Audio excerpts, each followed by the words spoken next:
Oh,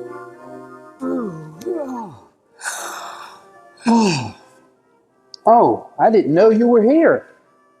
You know, this is what usually happened during your fifth period class, especially coming back from lunch.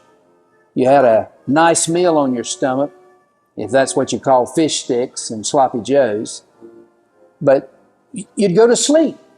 And it was just naturally part of the process to get relaxed after a good meal. I can remember, though, teachers like Mrs. Lorraine Gray, who had a great personality, great wit about her. And, her way of punishing was kind of unique. If she saw somebody asleep, she would slip up to them, trying to get the other students not to wake them up. And this person would be asleep, and she'd have her little ruler, and she'd go. Of course, it woke the person up as well as the rest of the classroom, too. But we had a lot of fun.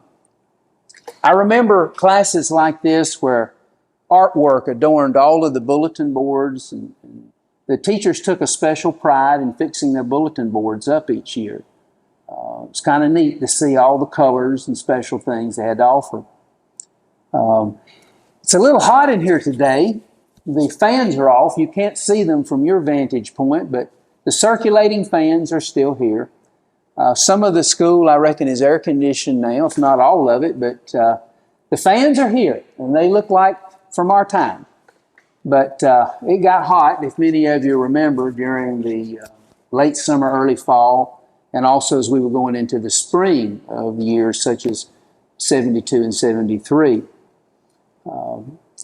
I can remember these desks. It was so great that I was able to locate a classroom with these older desks. Many of them have newer desks and, of course, newer furnishings in the room. But I found one that reminds me of our time here at Brown. And it's kind of neat. In fact, if you were a large person, forget it, you couldn't get in here very well. I can remember stunts we used to do. We used to, of course, stick sticky things like chewing gum and mess underneath. We'd also write "Who Loves Who," possibly on the side of the desk. Those were all wonderful things to do. Classroom time, as we look back on it, was special. Many of us were required in English classes to learn memorized passages from like Macbeth, Julius Caesar. It was a great time. We wondered, well, what does memorizing this type of information have to do with the adult world and getting out of school? But as we've all learned, they were just exercises in opportunity to learn how to memorize and categorize our memories for things further ahead. I enjoy coming back here to A.L. Brown. I will always remember the doors, these classrooms, the teachers standing up there calling class to attention.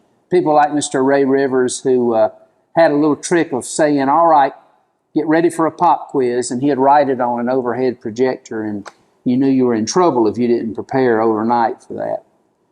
But this will always be a wonderful time in my life.